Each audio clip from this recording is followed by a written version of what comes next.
Hallo alle zusammen, jetzt kommen wir zu meinem zweiten Malkurs, den ich für meine Malschüler online stelle, weil wir in dieser akuten Lage von dem Coronavirus leider keine Malstunden live abhalten können, also deshalb einen Online-Kurs. Dieser Kurs heute richtet sich an Fortgeschrittene, also Maler, die schon mal mit Acrylfarben gemalt haben, die wissen, wie man sie ineinander mischt und die auch gewisse zeichnerische Fähigkeiten haben. Ich habe mich für ein Auto entschieden, ein altes Auto, und habe mich hierbei für die Farbe Grün entschieden. Die Farbe Grün ist auch so ein bisschen die Farbe der Hoffnung in dieser Zeit. Ihr könnt natürlich gerne auch das Auto in einer anderen Farbe malen. Los geht's! So, wir kommen jetzt zuerst mal zum Material. Ihr braucht eine Leinwand. In diesem Falle ist das eine 60 x 60, also eine quadratische Leinwand, 450 Gramm schwer und schwach saugend. Wenn ihr da drüber fahrt, dann sollte die sich sehr glatt anfühlen und nicht rau. Dann braucht ihr diverse Pinsel, Kunsthaarpinsel, flache, runde, Katzenzunge. Dann brauchen wir ein Radiergummi, einen Aquarellstift, einen Bleistift, Wasser und einen Lappen und Acrylfarbe.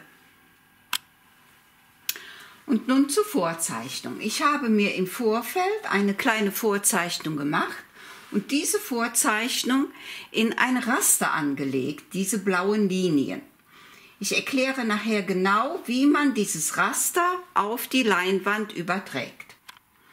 Hier seht ihr nun die Leinwand, die in ihre Kästchen eingeteilt wurde. Ich habe diese Kästchen mit einem Aquarellstift gezogen, damit ich sie später mit einem feuchten, sauberen Lappen wegputzen kann. Ihr teilt sie folgendermaßen ein, indem ihr die Leinwand in die Hälfte teilt, senkrecht und waagerecht, dann nochmal in der Hälfte teilt, senkrecht und waagerecht, und die linke Seite, die linke mittlere Seite nochmal teilen in die Hälfte. Und dann können wir loslegen mit der Vorzeichnung. Die Vorzeichnung wird aber mit einem Bleistift gemacht. Ich demonstriere jetzt mal, wie man mit einem Raster die Vorzeichnung anlegt. Wir kümmern uns jetzt nur um das erste Kästchen.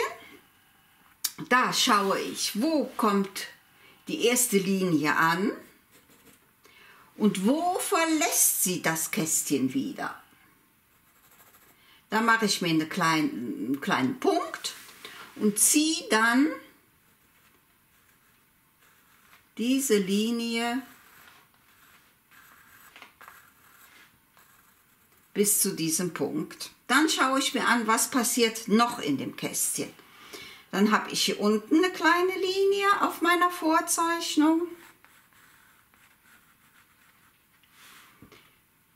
Die verlässt das Kästchen hier wieder.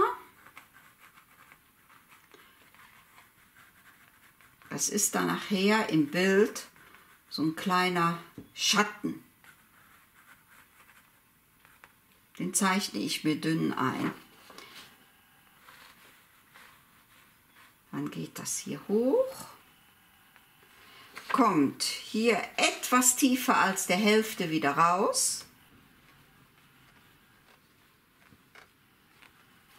und hier unten habe ich nochmal so eine kleine Linie, die nachher, das sind alles Schatten, die nachher in dem Auto gemalt werden. So, das war das erste Kästchen. Ich demonstriere das jetzt nochmal am zweiten Kästchen. Ich schaue wieder auf meine Vorzeichnung und sehe, dass diese Linie hier weitergeführt wird und ungefähr in der Mitte mit einem Abstand zu der Seite endet.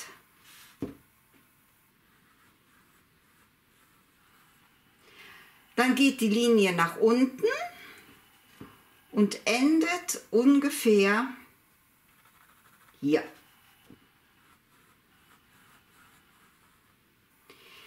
Dann beginnt hier wieder eine neue Linie und die endet wieder hier. Und dann erst ziehe ich diese Linie.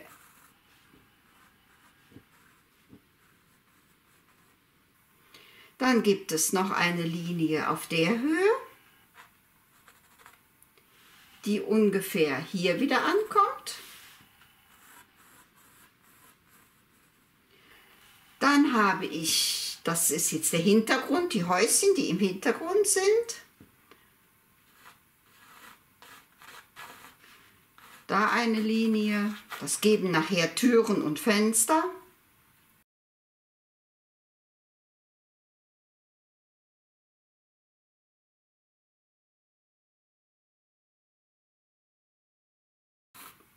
Das ergibt nachher das Ende der Häuser.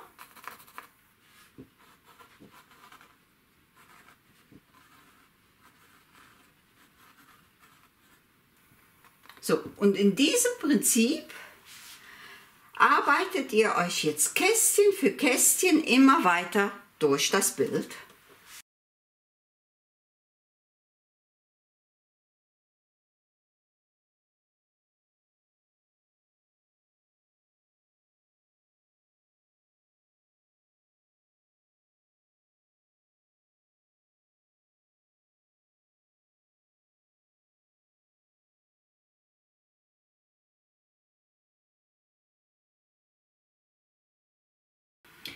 Hierbei ist es wichtig, dass ihr darauf achtet, dass hier oben der Abstand größer ist als hier unten der Abstand.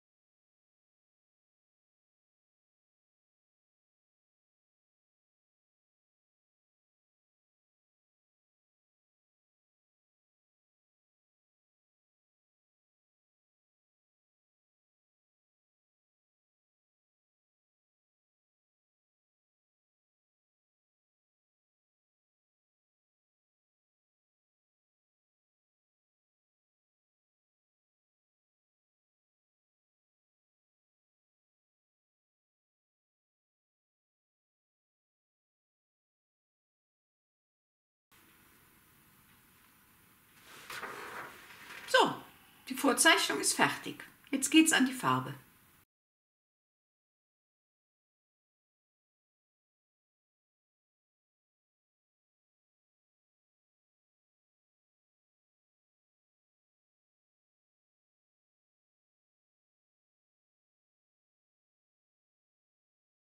So, ich habe mich jetzt für ein grünes Auto, grün-gelbes Auto entschieden und für einen gräulichen Hintergrund. Dazu habe ich mir die Farben in so kleine Schälchen oder auf Pappteller gelegt. Dazu braucht ihr noch solche Wasserspritzen, nenne ich die mal. Da kann man so große nehmen oder hier so kleine vom Haarfestiger. Die werden also mit Wasser gefüllt. Und dann werde ich diese Farbe hier jetzt erstmal mit viel Wasser verdünnen. Ne, so in der Art. Man kann das auch mit einem etwas größeren Pinsel machen. So, und die Farbe wird jetzt auf die Leinwand aufgetragen.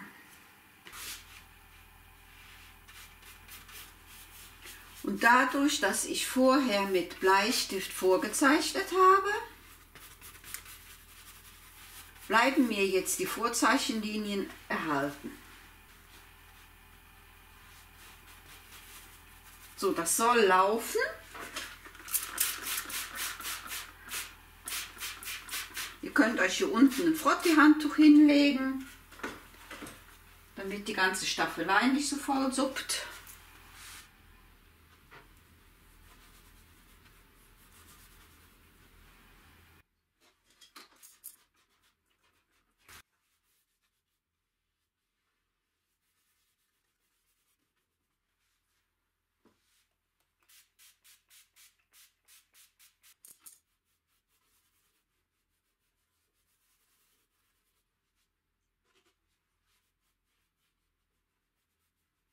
Hier habe ich jetzt noch ein bisschen Grün in die Farbe mit reingetan.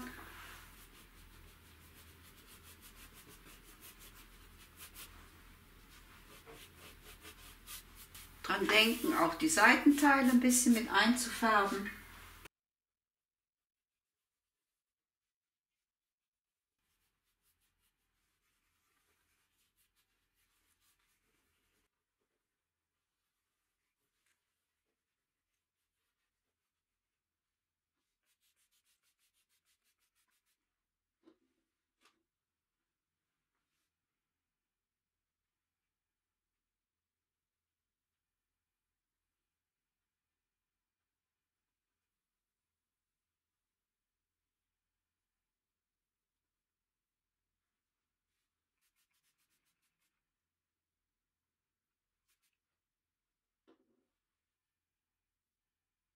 Und das lasse ich jetzt erstmal trocknen.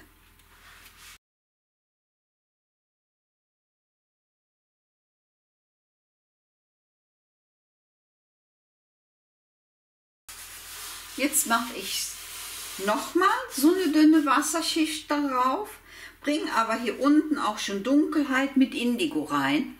Indigo ist ja so ein schwarz-blau, man kann auch schwarz nehmen.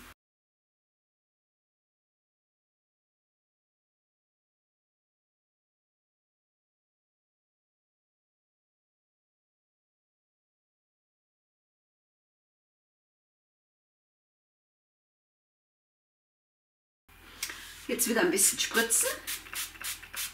Dann entstehen hier so Spuren und ich entscheide nachher während dem Malen, welche Spuren davon ich übrig lasse oder welche ich übermale.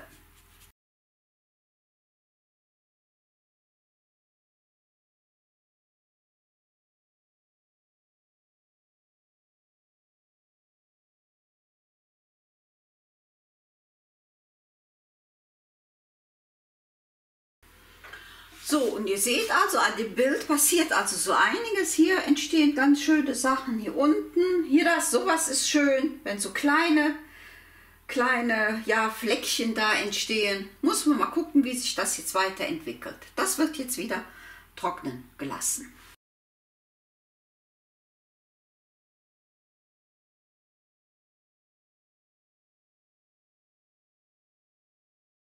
So, ich habe mir jetzt hier in so eine Dose meine Farbe gelegt. Das sind so handelsübliche Dosen, wie man sie in jedem Supermarkt kaufen kann. Darunter ist ein Zewa-Tuch, ein feuchtes, und da drauf liegt ein Blatt von einem Architektenblock, und das hat den Vorteil, dass die Farbe in diesem ganzen Milieu feucht bleibt. Da kommt dann nachher, wenn man aufhört zu malen, einfach so ein Deckel drauf und das hält dann tagelang die Farbe feucht. Ich will noch mal kurz was zum Anmischen sagen, weil ihr ja jetzt nicht mehr diese Palette sehen werdet, sondern immer nur das, was auf dem Bild passiert. Wir sind zwar in einem fortgeschrittenen Kurs, aber ich zeige kurz mal was zum Farben anmischen. Wenn ich jetzt zum Beispiel Grün mit Gelb mischen möchte, dann mische ich nicht die ganze Farbe und habe nachher jede Menge über, die weggeschmissen wird, sondern ich gehe hin, nehme mir ein bisschen von dem Grün und ein bisschen von dem Gelb und mische dann die Farbe so lange an, bis es passt. Wir haben ja jetzt keine großen Flächen mehr zu füllen, dass wir also einen riesen Klecks Farbe brauchen, ne? Also soweit zum Farbenmischen. So, ich hole mir jetzt erstmal alle ganz dunklen Stellen heraus und mal die an.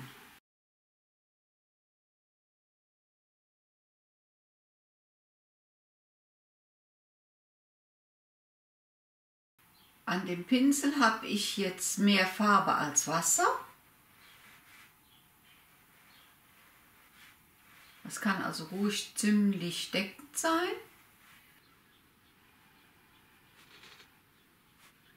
So ein bisschen schimmert bei mir das Grün jetzt noch durch.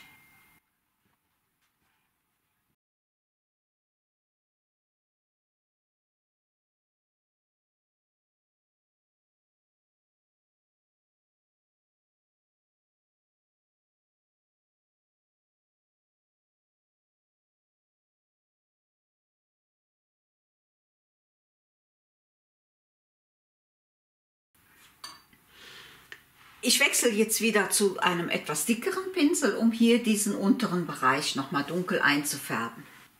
Das ist jetzt ein Gemisch aus Schwarz und Indigo. Ich möchte diese Spuren, die hier gelaufen sind, jetzt natürlich nicht wieder total zumalen. Die sollen immer noch so ein bisschen durchschimmern.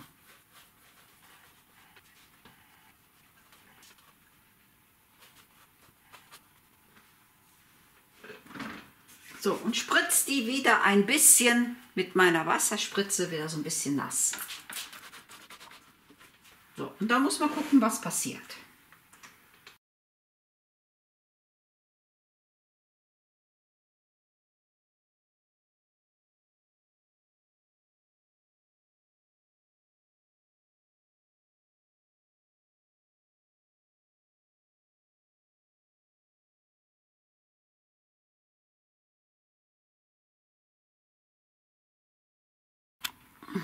So sieht das Bild jetzt aus nach dem ersten Schritt. Die dunklen Stellen kann man gut erkennen und die Dunkelheit unter dem Auto. So, jetzt hole ich noch die hellen Stellen raus. Ich habe mir dafür die Kieselerde mit ein ganz klein bisschen Grün angemischt.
Für den Kotflügel hier habe ich mir jetzt eine hellgraue Farbe angemischt. Ich weiß nicht, ob man das auf dem Pinsel sieht. Und lege jetzt hier unten die hellen Stellen an.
Das ist jetzt ein Schwarz mit Grün.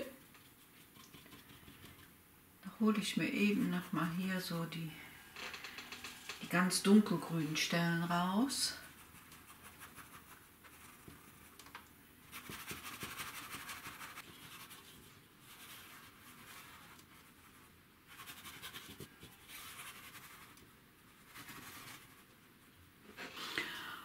So, der nächste Schritt ist getan und jetzt gehe ich erstmal in den Hintergrund rein.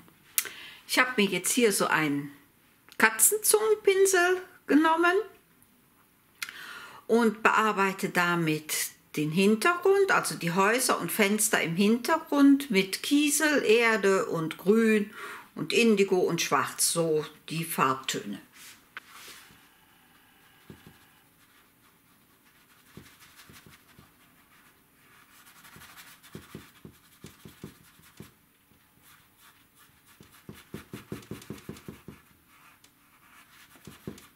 Jetzt ist mehr Farbe als Wasser am Pinsel, also der Pinsel ist eigentlich ja, fast trocken.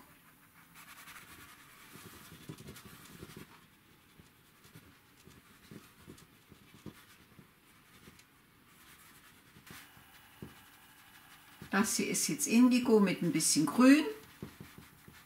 Das sind alte, zerfallene Häuser und da kann man also richtig fleckig arbeiten.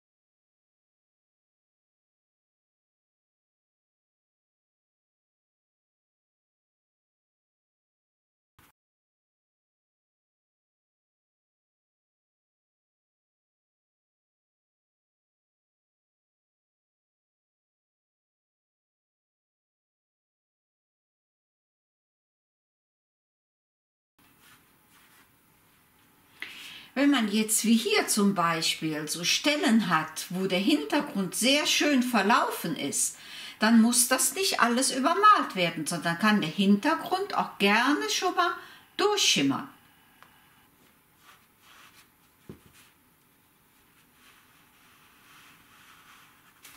Hier ist eine Tür, die kann ruhig mal dunkel werden.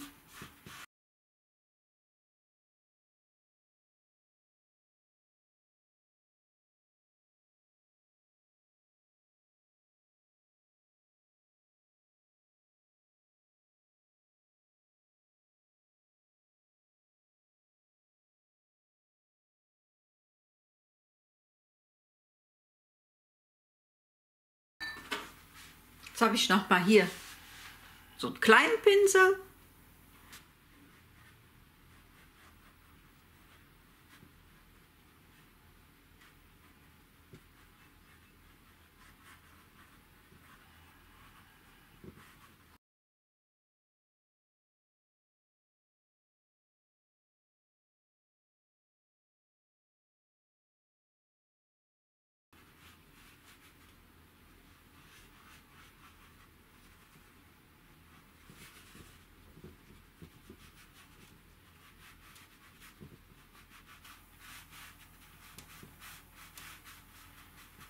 Jetzt ist der Pinsel ganz nass, sodass ich dann noch mal so kleine Lasure drüber legen kann.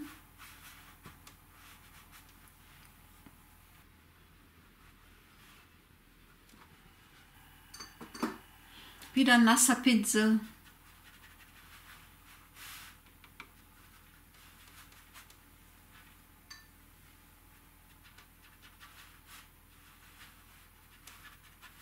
Ruhig mal wieder ein bisschen laufen lassen.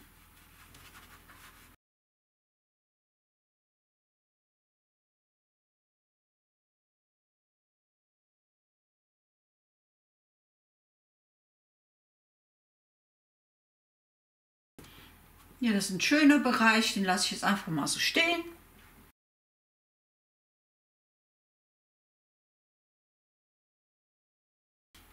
Pinsel mal wieder nass machen. Ruhig mal wieder was laufen lassen.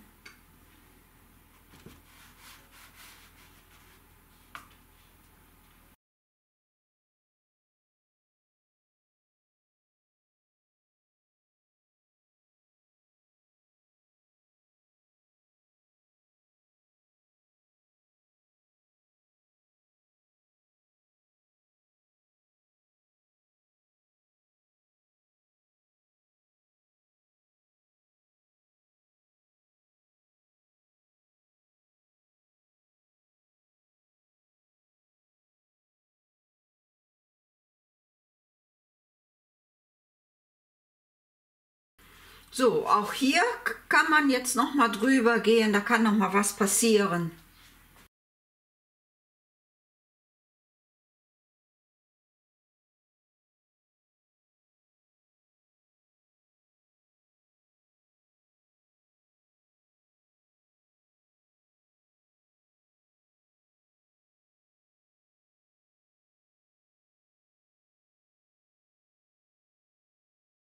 Jetzt geht es weiter mit der Karosserie von dem Auto. Die Lampe und den Kotflügel werde ich nachher nochmal separat erklären. So, ich fange jetzt an mit diesem Bereich hier. Da arbeite ich mich jetzt von oben nach unten durch, und zwar mit allen Farben, die ich hier auf dieser Vorzeichnung sehe. Also es werden helle Töne kommen, es werden mittlere Töne kommen und es werden dunklere Töne kommen. Ich habe dazu mir jetzt solche Katzenzungenpinsel zurechtgelegt und so kleine, ja, kurze Rundpinsel. Hier oben sehe ich noch eine ganz kleine Ecke von der Windschutzscheibe.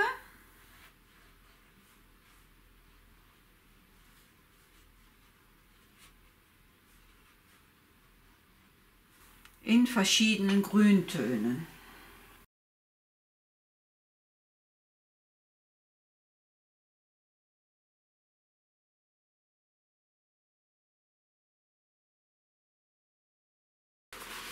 Zwischendurch den Pinsel einfach mal so an einem Läppchen abwischen, der muss nicht immer mit Wasser sauber gemacht werden.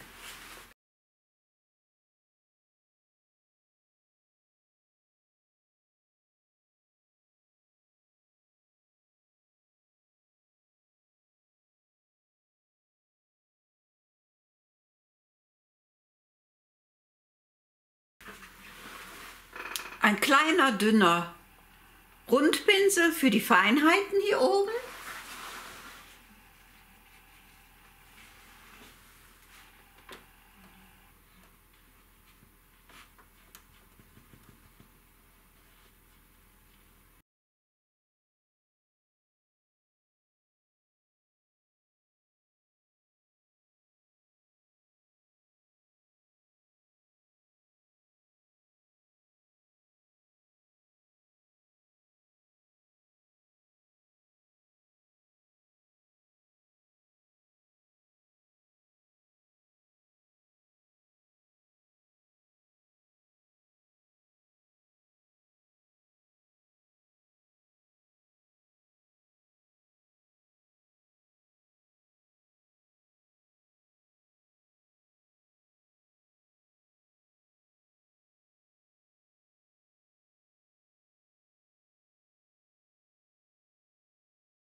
Auch jetzt achte ich darauf, dass das, was ich vorher gemalt habe, immer noch so ein bisschen durchschimmert. Ich werde das also nicht ganz deckend überarbeiten.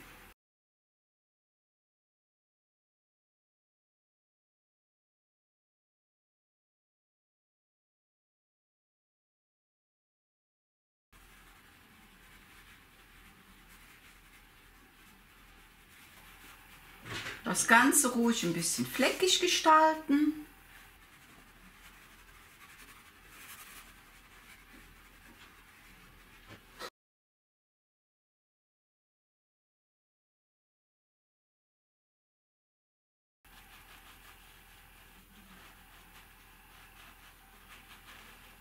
habe ich auf einen kleineren Pinsel gewechselt.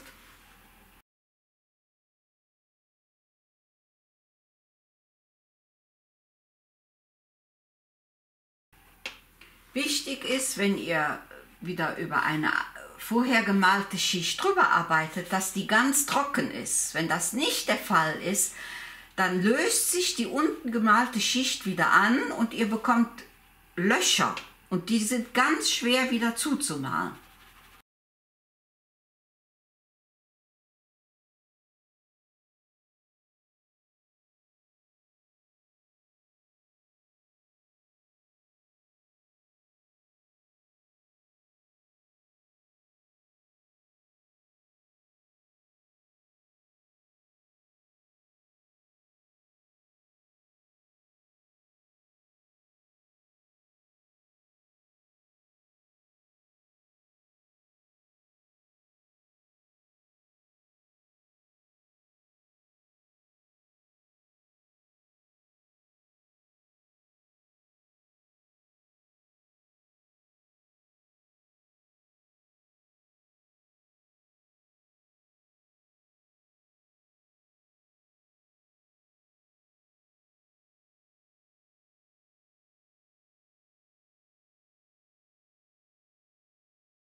So, jetzt habe ich hier diesen Bereich, ja, nicht fertig gemalt, aber mal eigentlich ziemlich gut angelegt. Wenn das jetzt trocken ist, gehe ich dann nochmal drüber und mache nochmal Feinheiten da rein.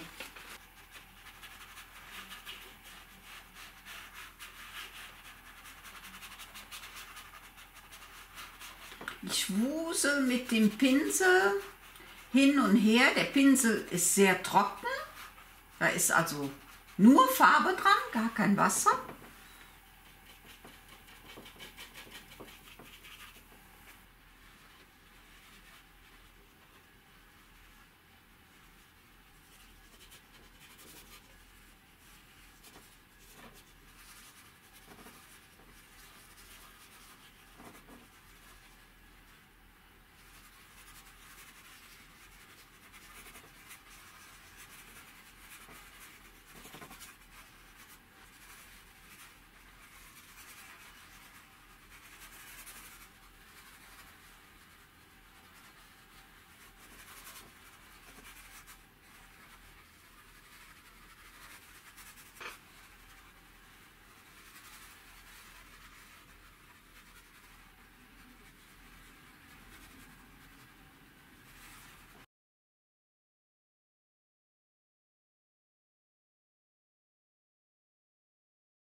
So, und dann ruhig auch mal 2 Meter weggehen und sich das ganze Bild von weitem betrachten.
So, jetzt lasse ich das wieder durchtrocknen und gehe dann nochmal mit einer zweiten Schicht darüber.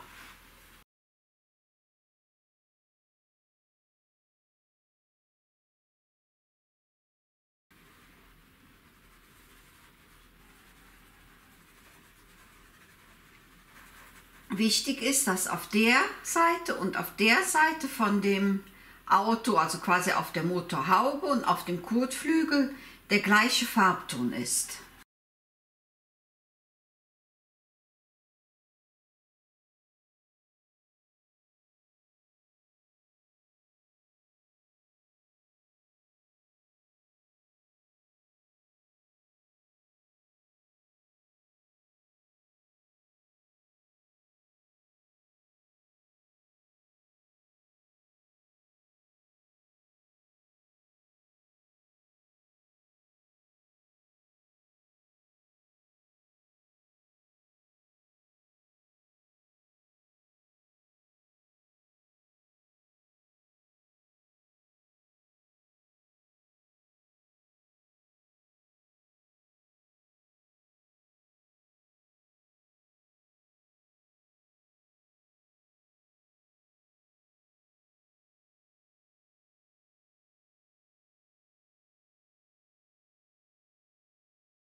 Jetzt ziehe ich hier diese Linie nochmal nach mit einem ganz kleinen, dünnen Pinsel.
Die Lampeninnenteile male ich jetzt mit Weiß und Schwarz, also somit mit verschiedenen Grautönen.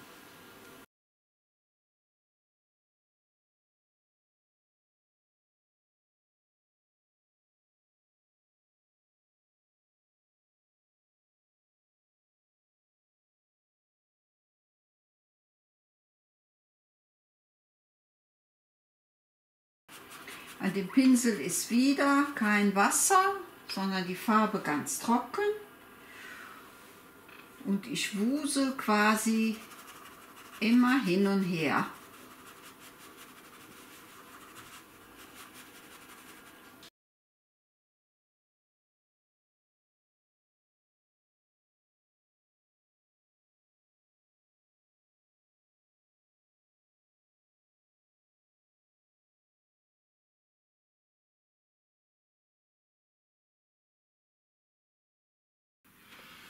Hier an der Stelle nehme ich ein bisschen Gelb mit rein.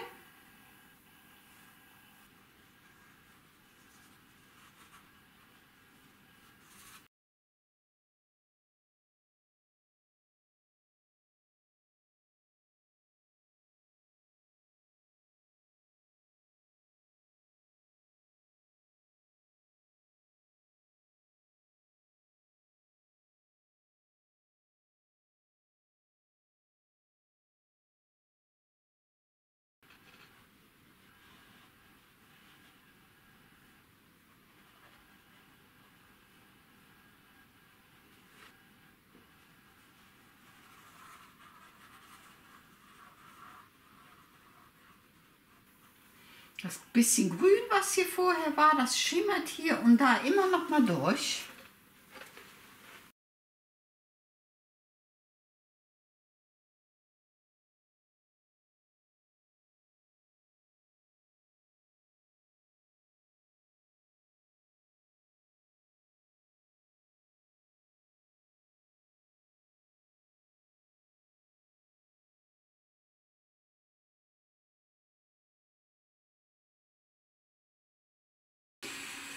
So ein Scheinwerfer, der hat ja immer so eine Scheibe, die so Streifen haben. Und diese Streifen versuche ich jetzt hier noch mit einzuarbeiten. So ein ganz klein bisschen sind die angedeutet.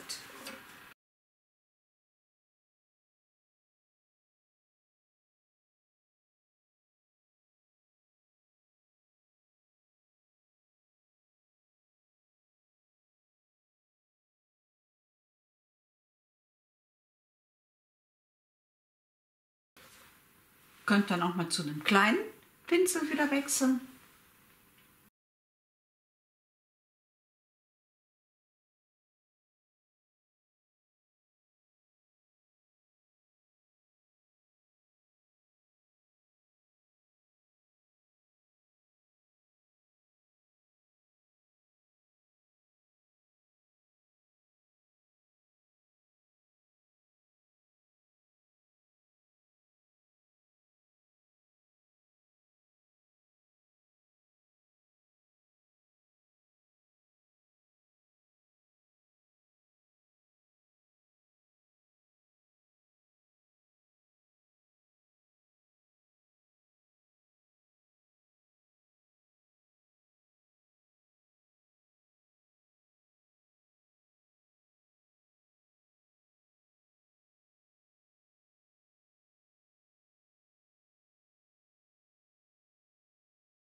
Jetzt geht es wieder weiter mit der Stoßstange in den Farben Weiß, Schwarz, Grün und ein bisschen Gelb.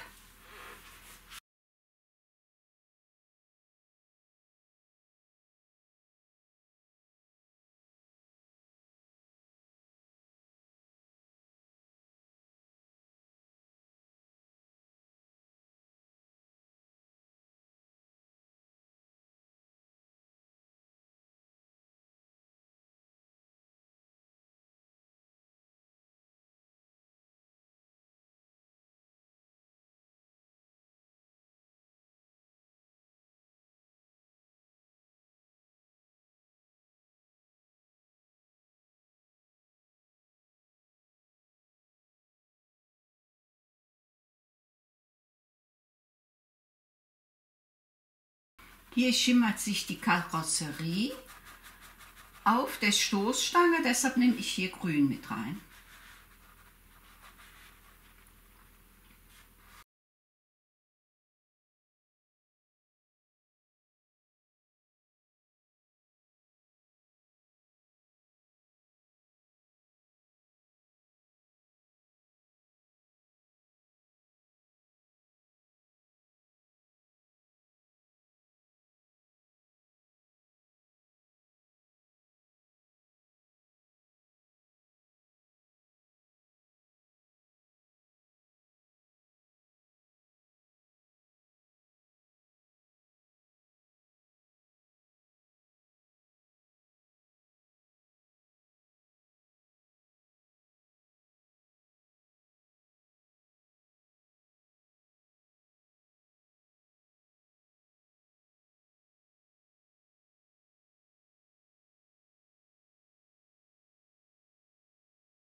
Jetzt kommen wieder die kleinen Pinsel an die Reihe.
Das ist eine sehr zerbeulte Stoßstange, deshalb kann die auch ruhig ein bisschen fleckig werden.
und zwischendurch immer mal 2 Meter weggehen und von weitem gucken.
Die Reifen hier unten bitte nur noch andeuten.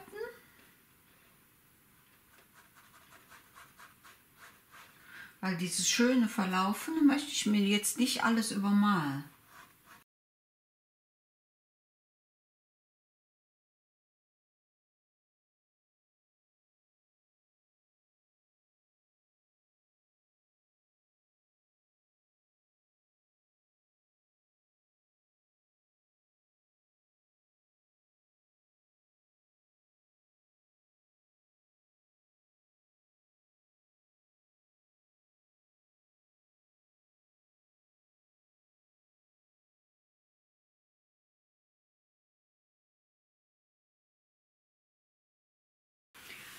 So, das Bild ist jetzt fertig.